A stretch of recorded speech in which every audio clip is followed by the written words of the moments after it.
Hoy día vamos a hablar acerca de la misión.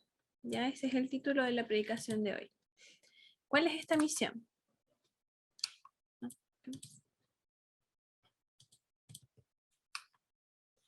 Jesús a todos nosotros nos encomendó una misión que aparece en Marcos 16, donde dice, vayan por todo el mundo y prediquen la buena noticia a todos, o las buenas nuevas a todos. Ya, el que crea y sea bautizado será salvo, y el que se niega a creer será condenado. Esta es una orden que dio Jesús a todos quienes le seguían. Entonces nosotros, al haber aceptado a Jesús como nuestro Señor y Salvador, también pasamos a aceptar esta misión. Ya sabemos que Él en ese tiempo, bueno, desde el comienzo de la humanidad, comenzó una obra de reconciliación con la humanidad por el pecado. Y un día se reconcilió con nosotros. Y por eso es necesario que ahora nosotros también trabajemos para que Él pueda reconciliarse con el mundo. Pero el mundo ha cambiado desde ese tiempo hasta ahora. Vivimos en un mundo que cada vez es más individualista, donde cada uno vela por lo suyo y al resto da lo mismo. Y si paso por encima del otro también da lo mismo. Vivimos en un mundo que cada vez es más violento, que ha pasado por ya 2 guerras mundiales, más otras guerras en diferentes zonas, guerras que están de hace años y aún siguen ahí, otras que están comenzando, otras que se prevén. También hay mucha violencia en diferentes barrios, en diferentes países. Es un mundo que se ve como cada vez más gris y violento.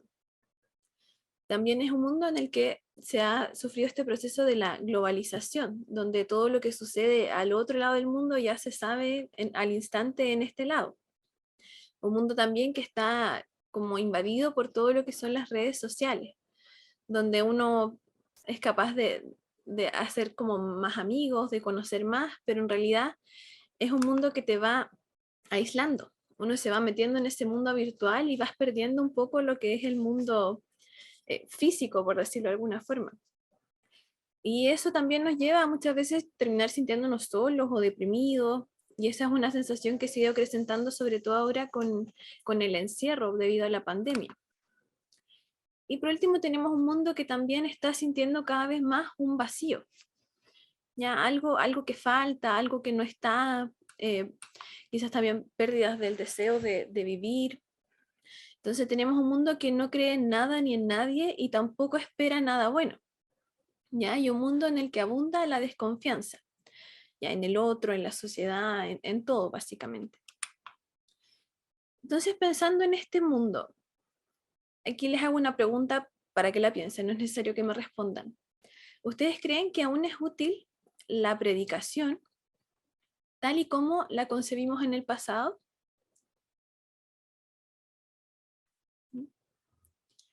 Y ahora les voy a hacer otra pregunta muy parecida. Dice, ¿aún es suficiente la predicación tal y como la concebimos en el pasado? Considerando el mundo en el que estamos hoy en día, este mundo desconfiado. Independiente de la respuesta que ustedes hayan pensado, de lo que puedan meditar, hoy día vamos a ver cómo podemos llevar a cabo esta misión en el mundo actual. Entonces vamos a ir aprendiendo diferentes puntos que son importantes para tener en cuenta al momento de querer cumplir esta misión. Lo primero es que esta misión no la podemos hacer solos, nunca. Esta misión debe estar sí o sí acompañada por el Espíritu Santo. Podemos estar o no acompañados por alguien físicamente, por algún hermano, por ejemplo, pero sí o sí debemos estar con el Espíritu Santo. ¿Ya? Y esto es porque Él es fundamental. Primero, Él es el que debemos escuchar y obedecer el llamado de a quién debemos hablar. También debemos atender su guía, el cómo cumplir nuestra misión. Y todo esto para poder tener una misión que finalmente sea efectiva. Y esto lo logramos en gran parte con la oración. Sin oración somos incapaces de pedir esta guía, de escuchar la voz de Dios. Y es importante recordar que la oración es una conversación. Entonces es importante poder hablar, pero igual de importante es poder escuchar. Y también es igual de importante el escudriñar la palabra de Dios.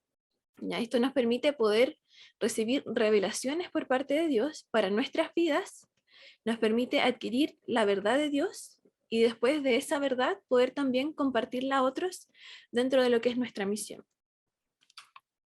También es importante que todo lo que hagamos lo hagamos con amor. Ya, como dice claramente, 1 Corintios 13 nos dice que no importa lo que hagamos, si hablamos todas las lenguas del mundo, si profetizamos, si tenemos conocimiento, fe para mover montañas, si ayudamos a los pobres, no importa nada de lo grande que podamos hacer si no lo hacemos realmente con amor.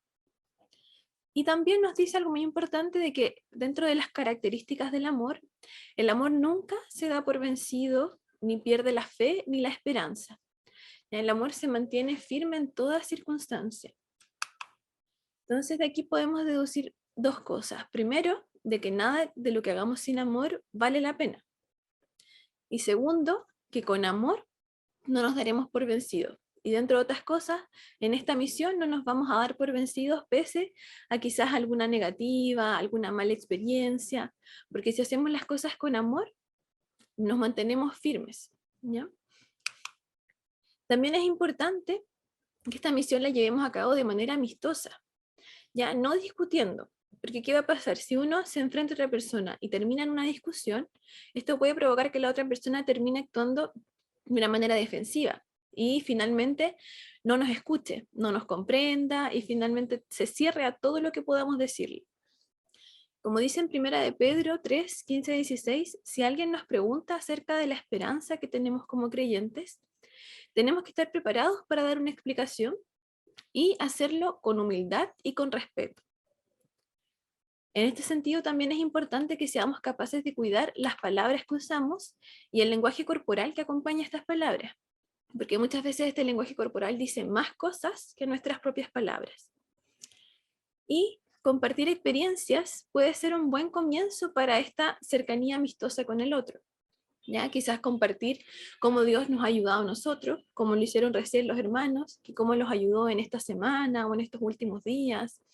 También como a veces el actuar de acuerdo a la voluntad de Dios terminó siendo la mejor forma de hacer las cosas. Se terminó quizás con mejores consecuencias de que si hubiéramos actuado como actúa el mundo en general. Y también podemos decirles de dónde sacamos esta esperanza para sonreír frente a la adversidad, frente a este mundo tan gris, como se podría decir. Ya lo que hablábamos hace 2 semanas atrás, creo, con la otra perspectiva, ya que nos hablaba el pastor Ricardo. También es importante que podamos compartir cada vez más con el otro y de esa manera ir discipulando un poco cada vez. Otra cosa que es relevante es que no juzguemos, ¿ya? Esta misión debe ser sin juzgar al otro. En Mateo 7 se nos dice que como nosotros tratemos a los demás, seremos tratados. Y como nosotros juzguemos a los demás, con ese mismo criterio se nos juzgará a nosotros. ¿Ya? Nosotros debemos aprender a escuchar al otro y a entenderlo, ¿ya? El porqué de las situaciones, el porqué del actuar así. Tristemente, dentro de lo que es la cultura religiosa, el juzgar parece ser como parte de la religión. Y esto es porque a veces tenemos tan inserto el concepto del bien y del mal, que quienes no cumplen con nuestro criterio del bien, al tiro son juzgados. No sé, alguien que fuma, alguien que se tatúa, cosas así, alguien que quizás va a la iglesia vestido de mala manera. Entonces es algo que como cultura religiosa está muy arraigado, pero que no debe ser así como cristiano. ¿Ya? Porque muchas veces son estas objeciones a las personas las que alejan a estas personas de la fe, ¿ya? Como que se decepcionan de la fe por culpa de gente que es religiosa más que cristiana. Y siempre es bueno recordar que todos somos pecadores. Y así como nosotros tuvimos derecho a ser salvos, todos los demás también tienen este mismo derecho, porque la salvación es por gracia. Otra cosa importante es marcar la diferencia. ¿Ya? En la Biblia se nos dice en Romanos 12 de que no tenemos que imitar las costumbres del mundo, que debemos ser transformados desde nuestra manera de pensar y que nuestra manera de actuar debe ser de acuerdo a la voluntad de Dios. Se nos dicen varias cosas en Romanos 12 del 9 al 18. Primero, que debemos amar de verdad, sin fingimiento, aborrecer lo malo. No debemos ser perezosos. Debemos servir al Señor con un espíritu ferviente, alegres por la esperanza de lo que nos espera. También pacientes y constantes en la oración. Debemos estar siempre prestos a ayudar a otros y también ser hospitalarios. Debemos ser capaces de bendecir a quienes nos persiguen o a quienes nos maldicen y nunca devolver mal con mal. También debemos tratar de vivir en armonía, no ser orgullosos, ya tomar en cuenta también a quienes son humildes, tampoco creer que lo sabemos todo, sino que siempre seguir aprendiendo, ser honrados y también haciendo todo lo posible por vivir en paz con todos.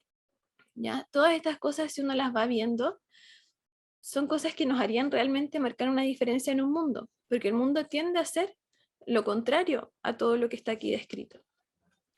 Y demostrando esta diferencia, podemos hacer que las mismas personas, al vernos, se terminen autoevaluando y posiblemente comiencen a preguntarse el por qué nosotros vivimos esta vida diferente y por qué quizás nuestra vida tiene un gozo distinto, una paz distinta que no se ve en el resto del mundo. Y algo también relevante es que Dios nos dejó herramientas a cada uno de nosotros y esas herramientas son los dones espirituales. ¿Qué son estos dones espirituales? En 1 Corintios 12 nos habla de que hay distintas clases de dones espirituales, pero el mismo espíritu es la fuente de todos ellos. A cada uno de nosotros se nos da un don espiritual para que nos ayudemos mutuamente. Entonces, los dones espirituales son regalos de Dios para cada uno de nosotros y que están entregados por el Espíritu Santo, ¿ya? Y como hijos de Dios, todos tenemos al menos un don espiritual. Pero este regalo no es solo para nosotros, sino que es algo que debemos compartir, que debemos usar para edificar y fortalecer la fe de los demás. Pero, ¿por qué este regalo tenemos que compartirlo? Porque es necesario fortalecer la fe de los demás. ¿Ya? Como sabemos, cada uno tiene días, momentos o a veces hasta años difíciles y en los que es importante poder contar con otro, tal como nos dice Eclesiastés, que si uno cae, el otro puede darle la mano y ayudarle, pero el que cae y está solo, ese sí que está en problemas, ese sí que está en dificultades porque no tiene quien le ayude a salir de ahí. Entonces es importante que nosotros con nuestros dones espirituales podamos ser capaces de beneficiar a quienes Dios coloca en nuestro camino. Y también es importante aquí reconocer lo que nos habla en Efesios 4, donde dice que Dios nos dio pastores y maestros para preparar al pueblo de Dios para llevar a cabo la obra. Nosotros a veces pensamos o asumimos de que solo los líderes de la iglesia son los que tienen la tarea de ayudar a otros, ya sea dentro o fuera de la iglesia. Pero en realidad ellos nos preparan a nosotros para que nosotros también cumplamos nuestra parte y ayudemos en esta tarea. ¿Ya? O sea, los líderes de la iglesia nos instruyen y guían, pero nosotros tenemos un papel que desempeñar como parte del cuerpo de Cristo. ¿Cuáles son los dones? En diferentes partes de la Biblia se nos nombran diferentes dones, como palabra de sabiduría, de ciencia, la fe, la sanidad, los milagros, la profecía, aparece en 3 ocasiones, el discernimiento de espíritus, las lenguas, la interpretación de las lenguas, también el servicio, la enseñanza, la exhortación, la repartición, el poder presidir también, el ser misericordioso, ya, el apostolado, el evangelismo, el ser pastor y también el ser maestro. Todo esto son dones que el Señor nos podría haber entregado. Algunos creen que pueden ser más de los que están nombrados en la Biblia, pero lo que sabemos es que los de la Biblia son, ¿ya? Dentro de estos dones no hay dones que destaquen por sobre los otros. ¿Ya? Como se nos habla también en Romanos 12, no tenemos que tener un más alto concepto de nosotros mismos del que se debe tener. ¿Ya? Debemos pensar de nosotros con cordura. Y también entender de que como en el cuerpo hay diferentes funciones, ya la mano hace cosas distintas de lo que hace el pie, asimismo en el cuerpo de Cristo todos los miembros tenemos una función distinta. Entonces todos tenemos un don para cumplir cierta tarea y lograr cierto objetivo, que en conjunto es poder cumplir esta misión que Dios nos da. Ahora, ¿cómo puedo reconocer tus dones? Mis dones. Bueno, podemos hacernos algunas preguntas, como qué me está diciendo el Espíritu Santo, y obviamente para eso primero hay que preguntarle al Espíritu Santo, ¿cuáles son mis dones o mi don? ¿Qué es algo que disfruto hacer? ¿Estoy satisfecho cuando lo hago? ¿En qué me dicen otras personas que yo puedo ser bueno? o qué he hecho que ha marcado una diferencia en la vida de alguien. Es importante saber que un don es más que un talento o una habilidad que uno puede desarrollar con el tiempo. Esto es algo que viene a nosotros luego de recibir al Espíritu Santo y que fluye con naturalidad en nosotros. Ya no es algo que podamos ir mejorando ni preparándonos, sino que es algo que viene en nosotros con la llegada del Espíritu Santo en nuestras vidas. Y también es importante saber que otras personas probablemente sean más capaces de percibir estos dones dentro de nosotros, ya porque uno generalmente tiende a ver más lo malo que lo bueno de uno. Pero frente a todo esto siempre prima la guía del Espíritu Santo. Y finalmente es el Espíritu Santo quien nos ayuda a poder diferenciar nuestros dones y también diferenciarlos de lo que son los talentos. Y una vez que sabemos cuál es mi don, mis dones, tengo que preguntarme cómo puedo impactar a otros con este don y cómo puedo finalmente cumplir la misión que Dios me ha entregado mediante este don. Entonces, para llevar a cabo mi misión, debo hacer, primero, tener la guía del Espíritu Santo. Segundo, ser amoroso. Tercero, evitar discutir, más bien ser amistoso. Cuarto, no juzgar. 5, marcar la diferencia cada día en mi manera de actuar. Y sexto, descubrir y usar mi don o dones espirituales. Entonces, no se trata de cambiar el mensaje del Evangelio para la gente de hoy, sino que de cambiar la forma en que entregamos este mensaje. Y como conclusiones finales podemos decir, primero, hacernos una pregunta. ¿Basta con decir Dios te ama? Quizás para alguien que no cree en nada, como es lo que veíamos en un comienzo, estas palabras sean inútiles, ¿ya? Porque esa persona quizás requiere que primero le diga yo te amo y que también se lo demostremos. Y luego con el tiempo verá de dónde proviene este amor y quién es la fuente de este amor. También nadie quiere ser juzgado como un pecador, y menos por un Dios que ni siquiera conoce. Es importante que nosotros podamos presentar primeramente a Dios y luego que la persona sola se dé cuenta que está inmerso en el pecado y de que por gracia puede llegar a ser salvo. La gente necesita llenar ese vacío, ya tener alguien en quien poder confiar y también una esperanza que les devuelva el deseo de poder vivir. Y lo más importante, esto no se trata de negar el evangelismo que hemos aprendido, sino de llegar al mundo a través de sus agujeros, de una manera distinta. Así como también lo hizo Jesús en su tiempo, siendo compasivo, por ejemplo, con el caso de la mujer adúltera, yendo a visitar y compartiendo, como fue con Zaqueo, entre otras personas, y también compartiendo de la misericordia, de lo que se tenía, como es en el caso del pan y de los peces. Esa ha sido la predicación del día de hoy.